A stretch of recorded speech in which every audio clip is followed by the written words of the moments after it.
Good morning everybody. ഇന്ന് നാം ദൈവത്തിൻ്റെ വചനം പങ്കുവയ്ക്കാൻ ഉദ്ദേശിക്കുന്നത് ഞാനിവിടെ വായിക്കാം. നിങ്ങളുടെ എതിരാളികളിൽ നിന്ന് നിങ്ങൾക്കുണ്ടാവുന്ന യാതൊന്നിനെയും ഭയപ്പെടേണ്ട. ദൈവത്തിൽ നിന്നുള്ള അടയാളമാണത്. അവർക്ക് നാശത്തിൻ്റെയും നിങ്ങൾക്ക് രക്ഷയുടെയും. ക്രിസ്തുവിൽ വിശ്വസിക്കുവാൻ മാത്രമല്ല, അവന് വേണ്ടി സഹിക്കാൻ കൂടിയുള്ള അനുഗ്രഹം അവനെ പ്രതി നിങ്ങൾക്ക് ലഭിച്ചിരിക്കുന്നു. ഫിലിപ്പിയർ ലേഖനം 1-ാം അധ്യായത്തിൽ 28, 29 എന്നീ വചനങ്ങളാണ് ഞാൻ വായിച്ചത്. പ്രോമിസ് ഉണ്ടെങ്കിൽ അവിടെ പ്രോബ്ലവും ഉണ്ട്. വാഗ്ദാനമുള്ളവനെ പ്രശ്നങ്ങളുള്ളൂ. ജീവിതത്തിൻ്റെ താഴ്വരയിലൂടെയും താഴ്ചയിലൂടെയും കടന്നു പോയിട്ടാണ് നാം ഉയരത്തിൽ എത്തുന്നത്. ഉദാഹരണമായിട്ട് ബൈബിളിലെ ജോസഫിൻ്റെ കഥ നമുക്ക് നോക്കാം. നമുക്കെല്ലാവർക്കും അറിയുന്ന ഒരു സ്റ്റോറിയാണ്, എങ്കിലും ഞാനതവിടെ ഒന്ന് ഓർമ്മിക്കാൻ വേണ്ടി പറയുന്നു. അബ്രഹാം പിതാവിൻ്റെ മകനാണ് ഇസഹാക്ക്. ഇസഹാക്കിൻ്റെ 2 മക്കളാണ് യാക്കോബും ഏസ്യാവും. അതിൽ യാക്കോബിന് 2 ഭാര്യമാരുണ്ടായിരുന്നു, ലേവ്യ, റാഫേൽ. ആ 2 ഭാര്യമാരിൽ കൂടി അവർക്ക് 12 മക്കളുണ്ടായിരുന്നു. ആ 12 മക്കളിലെ വാർദ്ധക്യകാലത്തുണ്ടായ മകനാണ് ജോസഫ്. അതുകൊണ്ട് തന്നെ പിതാവിന് ജോസഫിനോട് ഭയങ്കര സ്നേഹമായിരുന്നു. ഒരിക്കൽ ജോസഫ് ഒരു സ്വപ്നം കണ്ടു. തങ്ങൾ പാടത്ത് കറ്റ കെട്ടുമ്പോൾ തൻ്റെ കറ്റ എഴുന്നേറ്റ് നിൽക്കുന്നതും തനിക്ക് ചുറ്റും 11 കറ്റകൾ എഴുന്നേറ്റ് നിന്ന് തന്നെ താണു വണങ്ങുന്നതായ ഒരു സ്വപ്നമാണ് കണ്ടത്. ഇവൻ ഈ സ്വപ്നം സഹോദരങ്ങളോട് പറഞ്ഞപ്പോൾ സഹോദരങ്ങൾക്ക് ഇവനോട് ഭയങ്കരമായുള്ള ദേഷ്യമാണ്. അവിടെ നിന്ന് കുറച്ച് ദിവസം കഴിഞ്ഞപ്പോൾ അവൻ വീണ്ടും ഒരു സ്വപ്നം കണ്ടു.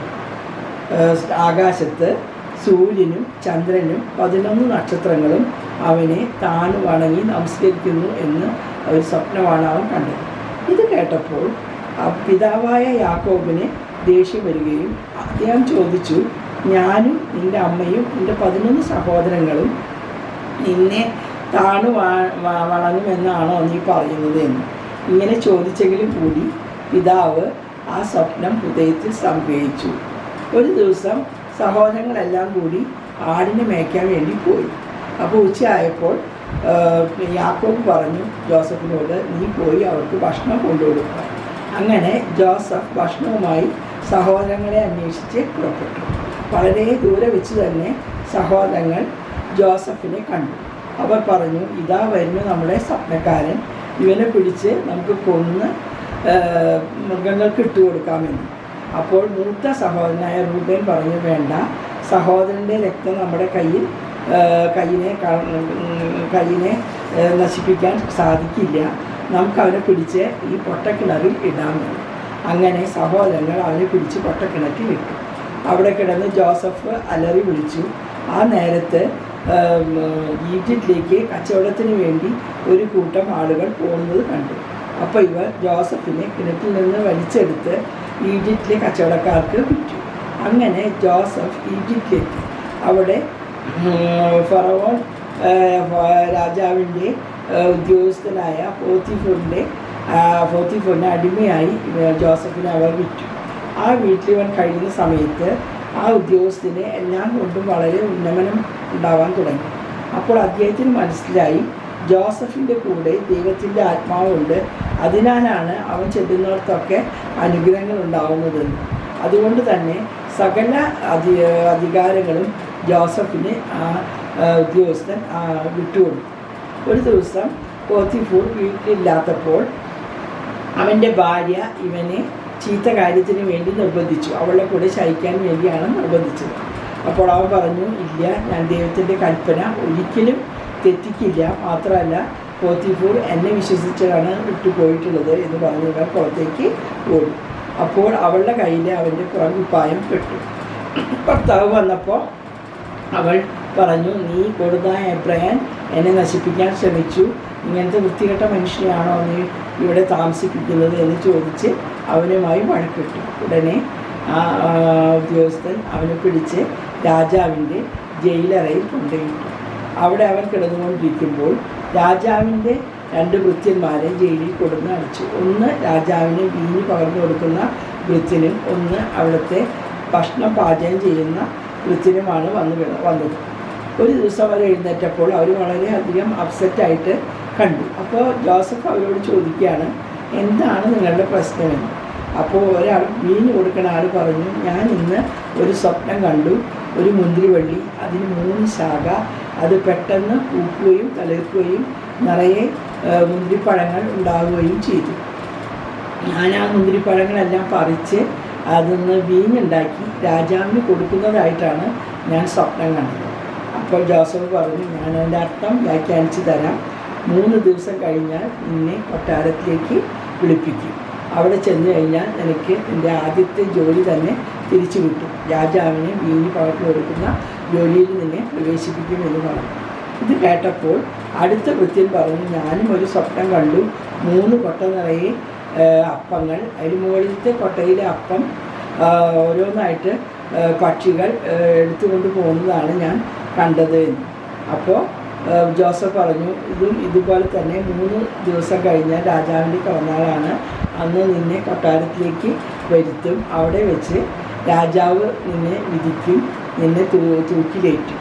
അപ്പോൾ നിൻ്റെ മാംസകഷ്ണങ്ങൾ പക്ഷികൾ റാഞ്ചിക്കൊണ്ട് പോകുന്നതാണ് നീ കണ്ട സ്വപ്നം എന്ന് പറഞ്ഞതുപോലെ തന്നെ സംഭവിക്കുകയും ചെയ്തു. അങ്ങനെ കുറേ നാൾ കഴിഞ്ഞപ്പോൾ ഫറവോ രാജാവ് ഒരു സ്വപ്നം കാണുകയാണ്. നൈൽ നദിയുടെ തീരത്ത് രാജാവ് ഇരിക്കുമ്പോൾ നൈൽ നദിയിൽ നിന്ന് 7 കൊഴുത്ത പശുക്കൾ കരയിലേക്ക് വരികയും കരയിലെ പുൽമേടയിൽ വിശ്രമിക്കുകയും ചെയ്യുന്നതായിട്ടാണ് കണ്ടത്. കുറച്ച് കഴിഞ്ഞപ്പോൾ 7 മെലിഞ്ഞ് ഒട്ടിയ 7 പശുക്കൾ കരയിലേക്ക് വരികയും ഈ ആദ്യത്തെ കൊഴുത്ത പശുക്കളെ വിഴുങ്ങിക്കളയുകയും ചെയ്തു. ഈ സ്വപ്നം വ്യാഖ്യാനിക്കാൻ വേണ്ടിയിട്ട് രാജാവ് പല ദുർമന്ത്രവാദികളെയും ജ്ഞാനികളെയും ഒക്കെ കൊട്ടാരത്തിലേക്ക് വരുത്തി. പക്ഷെ ആർക്കും തന്നെ ഈ സ്വപ്നം വ്യാഖ്യാനിച്ചു കൊടുക്കുവാൻ കഴിഞ്ഞില്ല. അപ്പോൾ രാജാവിന് വീഞ്ഞു കൊടുത്തിരുന്ന ഭൃത്യൻ പറഞ്ഞു, ജയിലിൽ ജോസഫ് എന്നു പേരുള്ള ഒരു ഹെബ്രയൻ ഉണ്ട്, അദ്ദേഹത്തിന് സ്വപ്നങ്ങൾ വ്യാഖ്യാനിക്കാനുള്ള കഴിവുണ്ടെന്ന്. ഉടനെ തന്നെ രാജാവ് ഭൃത്യന്മാരെ വിട്ട് ജോസഫിനെ കൊട്ടാരത്തിലേക്ക് വിളിപ്പിച്ചു. എന്നിട്ട് ആ സ്വപ്നം പറഞ്ഞു കൊടുത്തു. അപ്പോൾ രാജാവിനോട് ജോസഫ് പറഞ്ഞു, 7 കൊഴുത്ത പശുക്കളെ കണ്ടത് നമ്മുടെ ഈ രാജ്യത്തിൽ 7 വർഷം സമൃദ്ധിയുടെ വർഷമാണ്. ധാരാളം ധാന്യങ്ങളും എല്ലാം നമുക്ക് ലഭിക്കും.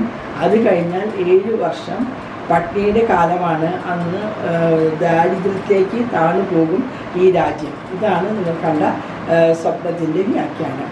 അപ്പോൾ ഇതിനുള്ള ഒരു വഴി നിറയെ പാണ്ഡികശാലകൾ നിർമ്മിച്ച് 7 വർഷത്തെ വർധനവിൻ്റെ കാലത്ത് ധാന്യങ്ങളൊക്കെ ശേഖരിച്ച് വെച്ച് ദാരിദ്ര്യമുള്ള സമയത്ത് ഇതെടുത്ത് നമുക്ക് ഉപയോഗിക്കുവാൻ കഴിയുമെന്ന്. അപ്പോൾ രാജാവ് പറഞ്ഞു, ഈ സ്വപ്നം വ്യാഖ്യാനിക്കാൻ നിനക്കല്ലേ കഴിഞ്ഞത്, അതുകൊണ്ട് ഈ കാര്യങ്ങളെല്ലാം ചെയ്യാൻ പരമാധികാരം ഞാൻ നിനക്ക് നൽകുന്നു. ഈ രാജ്യത്തിലെ ഈ സിംഹാസനം ഒഴിച്ച് മറ്റെല്ലാ കാര്യങ്ങളും നീ തന്നെ നടത്തിക്കൊള്ളുക എന്ന് പറഞ്ഞ് രാജാവ് തൻ്റെ കയ്യിൽ കിടക്കുന്ന മോതിരം ഉള്ളി ഇട്ട് കൊടുത്തു, കഴുത്തിലൊരു മാല ഇട്ട് കൊടുത്തു, രാജകീയ വസ്ത്രങ്ങളും അണിയിച്ചു. അങ്ങനെ ജോസഫ് ഈ 7 സമൃദ്ധിയുടെ കാലത്ത് പാണ്ഡ്യശാലകൾ പണിത് ധാരാളം ധാന്യങ്ങൾ ഒരുക്കി വെച്ചു. അങ്ങനെ അത് കഴിഞ്ഞപ്പോൾ 7 വർഷം ദാരിദ്ര്യത്തിൻ്റെ കാലങ്ങളായി. അപ്പോൾ പട്ടിയും പരിവട്ടും തുടങ്ങുന്ന കാലമായി. അപ്പോൾ മറ്റു പല സ്ഥലങ്ങളിൽ നിന്നും ധാന്യം വാങ്ങാൻ വേണ്ടിയിട്ട് ഈജിപ്തിലേക്ക് ആളുകൾ ഒഴുകി തുടങ്ങി. ജോസഫിൻ്റെ സഹോദരന്മാരും പിതാവും താമസിച്ചിരുന്നത് കാനാൻ ദേശത്താണ്. ഈ ഈജിപ്തിൽ ഇങ്ങനെ ധാന്യങ്ങൾ കൊടുക്കുന്നുണ്ടെന്ന് അറിഞ്ഞപ്പോൾ അവിടെ നിന്ന് സഹോദരന്മാർ ഇങ്ങോട്ട് പുറപ്പെട്ടു. ഇവിടെ വന്ന് ഇതിൻ്റെയൊക്കെ പരമാധികാരിയായ ജോസഫിനെ ഈ 11 സഹോദരന്മാരും കൂടി താണ് വണങ്ങി. എന്നിട്ട് അവരുടെ പ്രശ്നങ്ങൾ എന്താണെന്നുള്ളത് അവർ പറഞ്ഞു. ഇവരെവിടെ നിന്നാണ് വരുന്നത് എന്നൊക്കെ ചോദിച്ചറിഞ്ഞപ്പോൾ ജോസഫിന് മനസ്സിലായി, ഇത് എൻ്റെ സഹോദരന്മാരാണ് എന്ന്. അവർക്ക് ആവശ്യമായ ധാന്യങ്ങളെല്ലാം ജോസഫ് അവർക്ക് കൊടുത്തു വിട്ടു. പിന്നെയും കുറച്ച് നാൾ കഴിഞ്ഞപ്പോൾ ഭക്ഷണത്തിന് ബുദ്ധിമുട്ട് വന്നപ്പോൾ ഈ സഹോദരന്മാർ ഇങ്ങോട്ട് തന്നെ വന്നു. ഇവിടെ വന്നപ്പോൾ സ്വന്തം അമ്മയിൽ നിന്നുണ്ടായ ബെഞ്ചമിനെ കണ്ടപ്പോൾ ജോസഫിന് വളരെയധികം വേദന തോന്നി. അവനെ എല്ലാവരെയും മേശമേലിരുത്തി അവർക്ക് വേണ്ട ആഹാരങ്ങളൊക്കെ കൊടുത്തു. അതിനുശേഷം അവൻ സത്യം പറഞ്ഞു, ഞാൻ നിങ്ങളുടെ സഹോദരനാണെന്നുള്ള കാര്യം അവർക്ക് വെളിപ്പെടുത്തി. അപ്പോൾ അതിനു മുമ്പ് ഇവർ 11 പേരും ഇവനെ താണു വീണ് നമസ്കരിച്ചു. ഇങ്ങനെ ജോസഫിൻ്റെ സ്വപ്നം സാക്ഷാത്കരിക്കാൻ ദൈവത്തിന് ഒരു സമയമുണ്ടായിരുന്നു. ആ സമയം വരെ ജോസഫ് കാത്തിരിക്കുകയാണ് ചെയ്തു. ജോസഫിൻ്റെ പുറത്തെ മനുഷ്യൻ ചങ്ങല കൊണ്ട് ബന്ധിക്കപ്പെട്ടു എങ്കിലും അകത്തെ മനുഷ്യൻ ദിനം പ്രതി വർധനവിൽ നിന്ന് വർധനവിലേക്ക് കടക്കുകയാണ് ചെയ്തത്. ദൈവത്തിൻ്റെ ആത്മാവ് അവന് കാണിച്ചു കൊടുത്ത ആ സ്വപ്നം സാക്ഷാത്കരിക്കുക തന്നെ ചെയ്യുമെന്ന് ജോസഫ് നല്ല ബോധ്യം ഉണ്ടായിരുന്നു. അതിനു മുമ്പ് അവൻ പല സഹനങ്ങളിലൂടെ കടന്നുപോയി.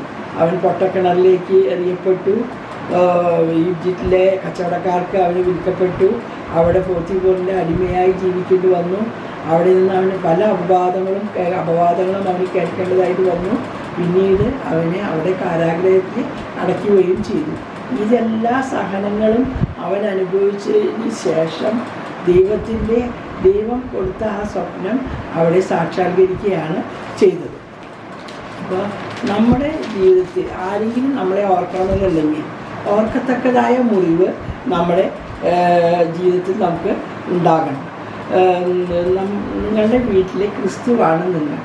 നാം ക്രിസ്തുവാകാനുള്ള വിളിയാണ് എല്ലാവർക്കും ലഭിച്ചിട്ടുള്ളത്. അത് ഒരു പരവതാനി വിരിച്ച സ്ഥലമല്ല, പാറക്കാരകളും മുള്ളുകളും നിറഞ്ഞ ഒരു പാത തന്നെയാണ്. ക്രിസ്തുവിനോട് നമ്മൾ കൂടുതലായി അടുക്കണമെങ്കിൽ നാം മുറിവേൽക്കപ്പെടണം. മുറിവേറ്റ് അവസാനം നമ്മൾ എത്തിച്ചേരുന്നത് ക്രിസ്തുവിലാണ്. അർഹതയില്ലാത്തതൊന്നും നമ്മൾ ആഗ്രഹിക്കരുത്. നമ്മുടെ എല്ലാ പ്രവൃത്തിയിലും നമ്മൾ വിശുദ്ധി പാലിക്കണം. പിതാവ് പറയുന്നുണ്ട്, ഞാൻ വിശുദ്ധനായിരിക്കുകൊണ്ട് നിങ്ങളും വിശുദ്ധിയുള്ളവരായിരിക്കും. നമ്മുടെ പ്രവൃത്തികളിൽ, നമ്മുടെ ബിസിനസ്സിൽ എല്ലാം നമ്മൾ വിശുദ്ധി പാലിക്കണം. ഇപ്പോൾ ബാങ്കിൽ നിന്ന് നമുക്ക് രൂപ കിട്ടണമെങ്കിൽ നാം ബാങ്കിലെ വ്യവസ്ഥകൾ പാലിക്കണം. അതുപോലെ ദൈവത്തിൻ്റെ അനുഗ്രഹങ്ങൾ നമ്മിലേക്ക് ഒഴുകണമെങ്കിൽ നാം ദൈവത്തിൻ്റെ വ്യവസ്ഥകൾ പാലിച്ചേ മതിയാവുകയുള്ളൂ. അബ്രഹാമിനോട് ദൈവം പറയുന്ന ഒരു സന്ദർഭമുണ്ട്. അബ്രഹാമേ, നിന്നെ എനിക്ക് അനുഗ്രഹിക്കണമെങ്കിൽ നീ വിശുദ്ധിയും വേർപാടും പാലിക്കണമെന്ന്. അപ്പോൾ നാമും ദൈവവും തമ്മിലുള്ള ബന്ധത്തിനിടയിൽ മക്കളോ അപ്പനോ അമ്മയോ ഭാര്യയോ ഭർത്താവോ ഒന്നും പാടില്ല. ഇവിടെ നമ്മുടെ ബന്ധം, നമ്മുടെ ദൈവത്തിനോടുള്ള ബന്ധം അകലപ്പെടുന്നുവോ അവിടെ നമുക്ക് പല നാശങ്ങളും നമ്മുടെ ജീവിതത്തിൽ സംഭവിക്കും. അനുസരണമില്ലാത്തവർക്ക് അനുഗ്രഹങ്ങൾ നമ്മളിൽ നിന്ന് അകന്നു പോകും. അതുപോലെ നിസ്സഹായരോടും നിരാവലംബരോടും നമ്മൾ കരുണ കാണിക്കണം. ശിശുക്കളെ പറ്റി ബൈബിളിൽ പറയുന്നുണ്ട്. മത്തായി സുവിശേഷം 19:13-15, ലൂക്കാ സുവിശേഷം 18:15-17, മർക്കോസിൽ 10:14, മത്തായി 18:4. നിങ്ങൾ തിരിഞ്ഞ് ശിശുക്കളെപ്പോലെ ആകുന്നില്ലെങ്കിൽ നിങ്ങൾക്ക് സ്വർഗരാജ്യം കാണുവാൻ കഴിയുകയില്ല. എന്താണ് ശിശുക്കളുടെ പ്രത്യേകത? അവർ നിഷ്കളങ്കരായിരിക്കും, നിർമ്മലരായിരിക്കും, നിഷ്കപടരായിരിക്കും. അപ്പോൾ അങ്ങനെയുള്ള സ്വഭാവം നമ്മുടെ ജീവിതത്തിൽ വേണം. നല്ല കുട്ടികളുടെ മനസ്സായിരിക്കണം നമ്മുടേത് എന്ന് ദൈവം നമ്മളിൽ നിന്ന് ആഗ്രഹിക്കുന്നു. ധനവാൻ സ്വർഗരാജ്യത്തിൽ പ്രവേശിക്കുന്നതിനേക്കാൾ ഒട്ടകം സൂചിക്കുഴലിലൂടെ പ്രവേശിക്കുന്നതാണ് എളുപ്പം. മത്തായി സുവിശേഷം 19:24, മത്തായി സുവിശേഷം 6:24, ലൂക്കാ സുവിശേഷം 16:13. ജഡിക സുഖങ്ങളുടെ പിന്നാലെ ഓടുവാനാണ് നമ്മുടെ വ്യഗ്രത. ധനം എത്ര സമ്പാദിച്ചാലും നമുക്ക് മതി വരില്ല, എന്ത് നേടിയാലും നമുക്ക് തൃപ്തിയില്ല. സമൂഹം നമ്മളെപ്പറ്റി എന്ത് പറയുന്നു എന്നതിനെ കുറിച്ചാണ് നാം ചിന്തിക്കുന്നത്. സമൂഹത്തിന് മുമ്പിൽ നമുക്ക് വലിയ ആളാകും. ധനമില്ലെങ്കിൽ നമുക്ക് ആ മനുഷ്യനെ ആർക്കും വിലയില്ല എന്നൊക്കെയാണ് നമ്മുടെ ധാരണ. പക്ഷേ യേശുനാഥൻ തൻ്റെ വചനത്തിൽ പറയുന്നുണ്ട്,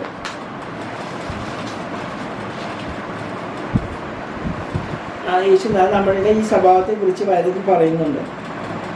മൂഢ, ഇന്ന് ഞാൻ നിന്റെ ജീവനെ തിരിച്ചെടുത്താൽ നീ എന്ത് ചെയ്യും? ലൂക്കാ സുവിശേഷം 16:12-21. മൂട, ഇന്ന് ഞാൻ നിന്റെ ജീവനെ തിരിച്ചെടുത്താൽ നീ എന്ത് ചെയ്യും? ഒന്ന് മനസ്സിലാക്കുക. ഓർക്കിഡും ആന്തോറിയും കൊണ്ട് മാത്രമല്ല ഒരു പൂന്തോട്ടം നമുക്ക് നിർമ്മിക്കുവാൻ കഴിയുക. ജമന്തിപ്പൂ, ചെട്ടിപ്പൂ, നാലുമണിപ്പൂ, സൂര്യകാന്തിപ്പൂ, ഇവ കൊണ്ടൊക്കെ നമുക്ക് നല്ല മനോഹരമായ പൂന്തോട്ടങ്ങൾ നിർമ്മിക്കാൻ കഴിയും. എവിടെയാണോ ദൈവം നമ്മെ നട്ടതെങ്കിൽ അവിടെ നമ്മൾ പുഷ്പിക്കാൻ ശ്രമിക്കുക. സൂര്യകാന്തിപ്പൂ എപ്പോഴും സൂര്യനിലേക്കാണ്, സൂര്യൻ നേരെയാണ് വിരിഞ്ഞു നിൽക്കുന്നത്. അതുപോലെ നാം എപ്പോഴും ദൈവത്തോട് അടുത്ത് നിൽക്കണം. ധനം ഒന്നിനും ഉപയോഗിക്കാത്ത എത്രയോ സന്ദർഭങ്ങൾ നമ്മുടെ ജീവിതത്തിലുണ്ട്. ധനം കൂടുന്തോറും തിന്മകൾ നമ്മളിലേക്ക് വരുവാൻ നല്ല സാധ്യതയുണ്ട്. പറവകളെ നോക്കൂ, അവ വിതയ്ക്കുന്നില്ല, കൊയ്യുന്നില്ല, കളപ്പുരയിൽ കൂട്ടിവെക്കുന്നില്ല.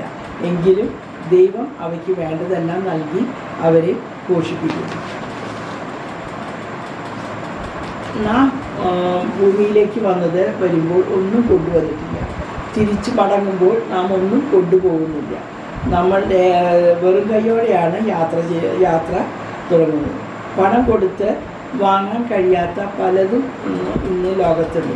ഉദാഹരണമായിട്ട് വെള്ളപ്പൊക്കമുണ്ടായപ്പോൾ പാവപ്പെട്ട മത്സ്യത്തൊഴിലാളികൾ എത്രയോ പേരുടെ ജീവനെ രക്ഷിച്ചു. നമുക്ക് ചിരിക്കുന്നവരോടുകൂടി ചിരിക്കുവാനും കരയുന്നവരോടുകൂടി കരയുവാനും നമുക്ക് സാധിക്കും. ദൈവം താൻ സ്നേഹിക്കുന്ന മക്കളെയാണ് ശാസിക്കുന്നത്. ആ ശാസനയിൽ നമ്മൾ മുഷിയരുത്. ശിക്ഷണം കിട്ടാത്ത മക്കൾ ജാരസന്തതികളാണ്. ജീവിതത്തിൽ എന്ത് അവസ്ഥയിലും ദൈവത്തെ സ്തുതിക്കുവാനുള്ള കൃപ നമുക്ക് ഉണ്ടാവണം. ദുഃഖത്തിലും സന്തോഷത്തിലും ഒരുപോലെ നമ്മൾ ദൈവത്തെ സ്തുതിക്കണം. അസ്തമയ സൂര്യനെ നോക്കി നെടുവീർപ്പിടാതെ ഉദിച്ചുയരുന്ന പുലരിയെ നോക്കി ആനന്ദിക്കുവാൻ നമുക്ക് കഴിയണം. നമ്മുടെ പ്രശ്നങ്ങളാവുന്ന പർവ്വതത്തിൻ്റെ ഉയരമോ ഗോലിയാത്തിൻ്റെ വലിപ്പമോ അല്ല നാം ശ്രദ്ധിക്കേണ്ടത്. നാം നമ്മെ സൃഷ്ടിച്ച സൃഷ്ടാവിൻ്റെ കരുതലിനെ പറ്റിയാണ് നാം ഓർക്കേണ്ടത്. ആ കരങ്ങളിൽ നമ്മൾ എപ്പോഴും സുരക്ഷിതരാണ്. എനിക്ക് നിങ്ങളോട് ഇനി പറയാനുള്ളത്,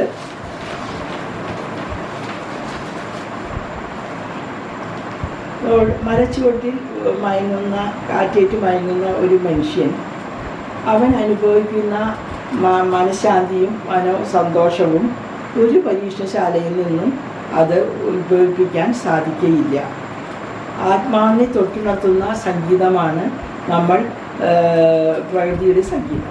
അപ്പോൾ പുലരുന്ന നേരത്ത് നമ്മളൊന്ന് ശ്രദ്ധിച്ചാൽ പക്ഷികളുടെ കലകല ശബ്ദവും മൃഗങ്ങളുടെ ഒച്ചയും എല്ലാം നമുക്ക് കേൾക്കുവാൻ സാധിക്കും. ഇതെന്താണ്? ഇവരെല്ലാം പക്ഷികളെല്ലാം അവരെ സൃഷ്ടിച്ച അവരെ ദൈവത്തെ സ്തുതിച്ച് പാടുകയാണ് ചെയ്യുന്നത്. നാമും അതുപോലെ ദൈവത്തെ സ്തുതിക്കുവാൻ പഠിക്കണം. ആരോ വലിച്ചെറിഞ്ഞ ഒരു ബീഡിക്കുറ്റി കൊണ്ട് ഉണങ്ങി നിൽക്കുന്ന പുല്ലെല്ലാം കത്തിപ്പോകുന്നു. ആ തീ ആളി കത്തി കാട്ടുതീയായി മാറുന്നു.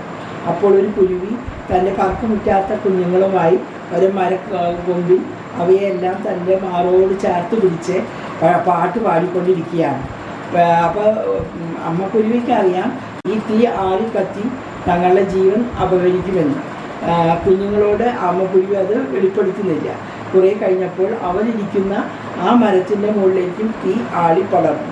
അപ്പോൾ അത് ആ കുഞ്ഞുങ്ങളോട് പറഞ്ഞു, മക്കളെ, നമ്മൾക്ക് രക്ഷയില്ല, തീ നമ്മളെ വിഴുങ്ങിക്കളയാൻ പോകുകയാണ്. അപ്പോൾ ആ മക്കൾ അമ്മയുടെ ചിറകിൻ കീഴിലേക്ക് ഒന്നുകൂടി ചേർന്നിരുന്നു. അവിടെ അവർക്ക് അഭയമുണ്ടെന്നാണ് അവരുടെ വിചാരം. പെട്ടെന്ന് ശക്തമായ മഴ പെയ്യുകയും ആ തീ കെടുകയും ചെയ്തു. ആ കുരുവി കുഞ്ഞുങ്ങൾക്ക് യാതൊന്നും സംഭവിച്ചില്ല. അവർ അമ്മയെ കുലുക്കി വിളിക്കുമ്പോൾ അമ്മ ഒന്നും പറയാൻ പറ്റാതെ മിണ്ടാൻ പറ്റാത്ത ഒരവസ്ഥയിൽ ആയിരുന്നു. ഇതുപോലെ യേശുനാഥൻ ഭൂമിയിലേക്ക് വന്നത് പറക്കുമുറ്റാത്ത നമ്മളെ തൻ്റെ മാറോട് ചേർത്ത് പിടിച്ച് സംരക്ഷിക്കുവാൻ വേണ്ടിയാണ്. ആ സംരക്ഷിക്കുന്നതിൽ അമ്മയുടെ കരുതലും പിതാവിൻ്റെ വാത്സല്യവും അതിൽ നമുക്ക് കാണുവാൻ കഴിയും. യേശു നമ്മുടെ പാപങ്ങളെയാണ് പിഴുതെറിയുന്നത്, അല്ലാതെ നമ്മളെ അവൻ സംരക്ഷിക്കുകയാണ് ചെയ്യുന്നത്.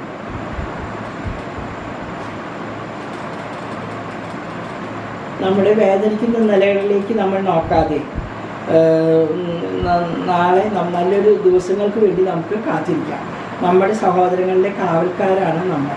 അവരോട് അവിടെ എല്ലാവരും ഒരുമിച്ച് നമുക്ക് പറയാൻ കഴിയണം, സുഖമാണോ നിനക്ക് എന്ന് ചോദിക്കുവാൻ നമുക്ക് കഴിയും. ഇത്രയും പറഞ്ഞുകൊണ്ട് ഞാൻ എൻ്റെ വാക്കുകൾ അവസാനിപ്പിക്കും.